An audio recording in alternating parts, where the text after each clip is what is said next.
आप सभी का स्वागत है। आज मैं आपको सॉलिड स्टेट फिजिक्स के अंतर्गत क्रिस्टल स्ट्रक्चर की स्टडी में रेसिप्रोकल लैटिस या प्रतिलोमी जालक के बारे में बताने जा रहा हूँ।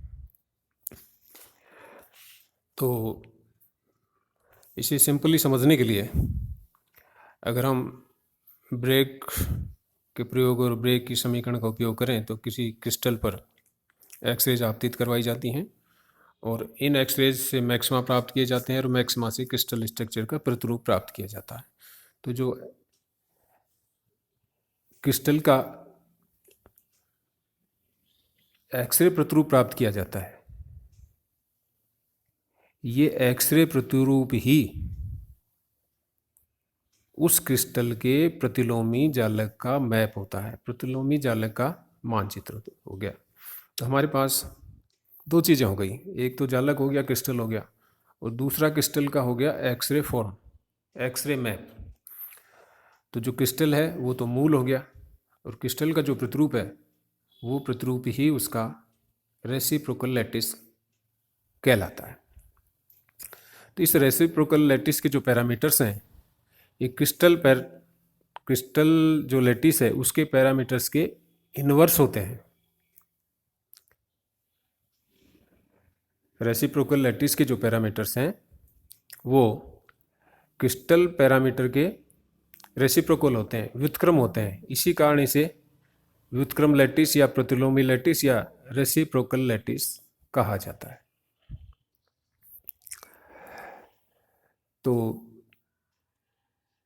क्रिस्टल स्ट्रक्चर में जो प्रतिलोमी जालक है उसमें जो प्रत्येक बिंदु समूह है वो क्रिस्टल जालक के समांतर तलों को दर्शाता है।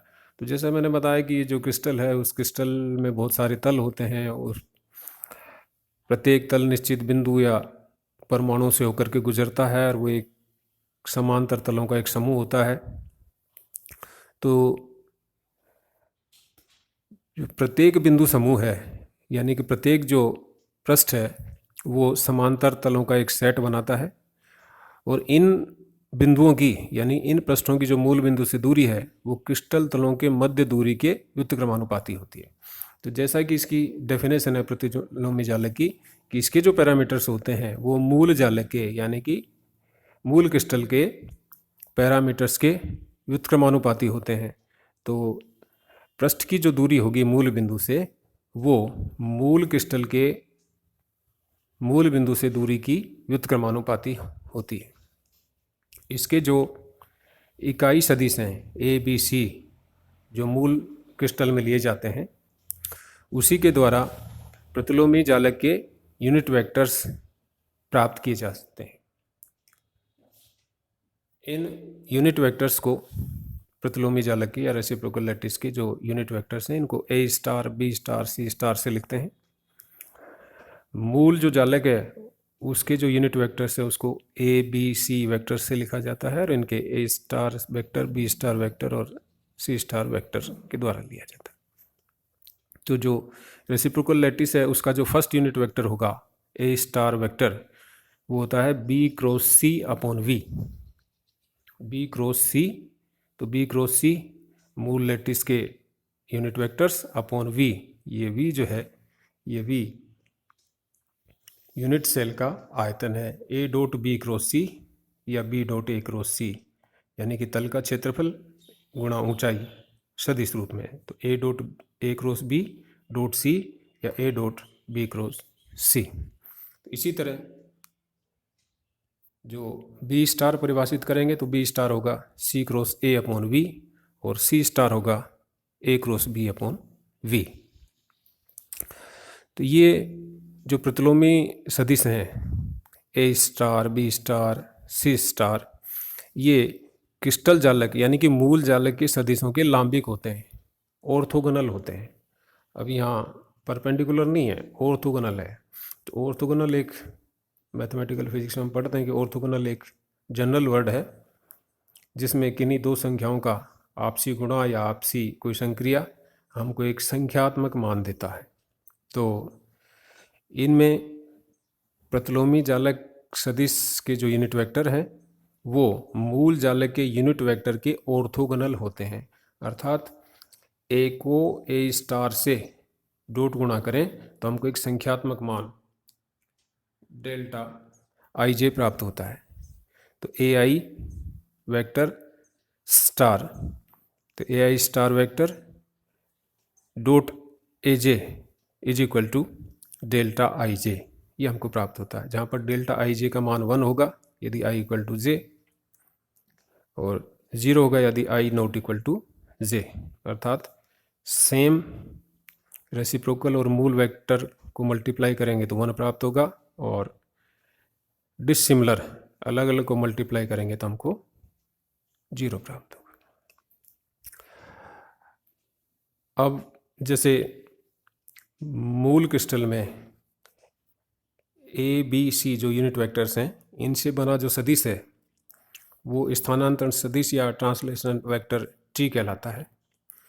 तो यहाँ प्रतिलोमी जालक में ए star B star c star से बना वेक्टर प्रतिलोमी स्थानांतरण सदिश या प्रतिलोमी जालक सदिश जी कहलाता है। इसको जी से लिखते हैं, और G equal to H A star plus K B star plus L C star, और एच के लिए यहाँ पर मेलर इंडिसेज है। अब है प्रतिलोमी जालक का महत्व। तो प्रतिलोमी जो जालक है वो मूल क्रिस्टल का एक्स-रे विवर्तन प्रतिरूप होता है। तो इसकी स्टडी करके हम जालक की मूल गुणों का अध्ययन कर सकते हैं, या उसके एक्स-रे विवर्तन या इलेक्ट्रॉन विवर्तन का अध्ययन कर सकते हैं, उसके प्रतिरूप का अध्ययन कर सकते हैं, और हमको इससे क्रिस्टल की संरचना ज्ञात करने में सहायता मिलती है, या हम ये कहें कि इससे हम क्रिस्टल की संरचना ज्ञात कर सकते हैं। प्रतिलोमी जालक की सहायता से क्रिस्टल में इलेक्ट्रॉन की गति और ठोस में ऊर्जा बैंड की व्याख्या भी की जा सकती है। तो जो प्रतिलोमी जालक है ये मूल रूप से मूल जालक का एक्सरे ही प्रतिरूप है, और इस एक्सरे प्रतिरूप की सहायता से हम क्रिस्टल संरचना और क्रिस्टल में इलेक्ट्रॉन की गति, ठोस में ऊर्जा बैंड, इसका अध्ययन कर सकते हैं। एक और विशेष चीज़ है इसमें कि जो प्रतिलोमी जालक है वो मूल जालक का व्युत्क्रम होता है। तो फिर प्रतिलोमी जालक का अगर व्युत्क्रम करें तो व्युत्क्रम का व्युत्क्रम खुद राशि होती है। तो इसी तरह अगर प्रतिलोमी जालक का व्युत्क्रम करें तो उससे हमको मूल जालक प्राप्त होता है। यानी कि प्रतिलोमी जालक जो कि मूल जालक का एक्स-रे प्रतिरूप है, उसका पुनः एक्स-रे प्रतिरूप निकालने तो हमको मूल जालक प्राप्त होगा। गणितीय रूप से अगर हम ये कहें कि प्रतिलोमी जालक के यूनिट वेक्टर्स इकाई सदिश या अभाज्य सदिशों का व्युत्क्रम करें तो हमको मूल जालक के सदिश प्राप्त हो जाते हैं। अर्थात ए स्टार का व्युत्क्रम करें तो हमको ए प्राप्त हो जाता है। इसको हम आसानी से प्रूव भी कर सकते हैं। एग्जाम्पल के लिए हमने लिया ए स्टार, और ए स्टार की value B cross C upon A dot B cross C. तो बी क्रॉस सी अपॉन आयतन, और आयतन को लिख दिया हमने ए डॉट बी क्रॉस सी। अब हमने ए स्टार का स्टार ले लिया, अर्थात व्युत्क्रम का व्युत्क्रम ले लिया, तो फिर ये हो गया B star cross C star upon A star dot B star cross C star.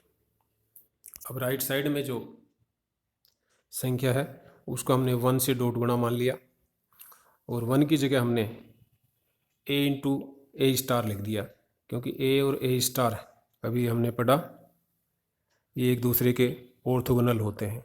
तो इंटू 1 मान लिया, और 1 की जगह हमने लिख दिया ए इंटू ए स्टार। ए स्टार को राइट साइड में हमने शामिल कर लिया, ए को अलग रख लिया। तो राइट साइड में बना A star dot B star cross C star upon A star dot B star cross C star. तो न्यूमरेटर से ये डिनोमिनेटर कैंसिल हुआ और हमारे पास बचा ए, अर्थात ए स्टार का स्टार इक्वल टू ए। और इस तरह अगर हम बी स्टार लें, उसका स्टार निकालें, उसका व्युत्क्रम निकालें तो हमको प्राप्त होगा बी, और सी स्टार का स्टार या व्युत्क्रम निकालें तो हमको प्राप्त होगा सी, अर्थात प्रतिलोमी जालक के सदिशों का प्रतिलोम करने पर हमको मूल जालक प्राप्त होता है, या प्रतिलोमी जालक के सदिशों का प्रतिलोम करने पर या व्युत्क्रम करने पर हमको मूल जालक के सदिश प्राप्त होते हैं। तो ए स्टार, बी स्टार, सी स्टार के पुनः स्टार लेने पर, यानी कि उनके व्युत्क्रम लेने पर हमको क्रम से ए, बी, सी प्राप्त हो जाते हैं। और ये इस बात को सिद्ध करता है कि प्रतिलोमी जालक का जो प्रतिलोम है या प्रतिलोमी जालक का जो व्युत्क्रम है वो मूल लैटिस होता है। आज के लेक्चर में इतना ही।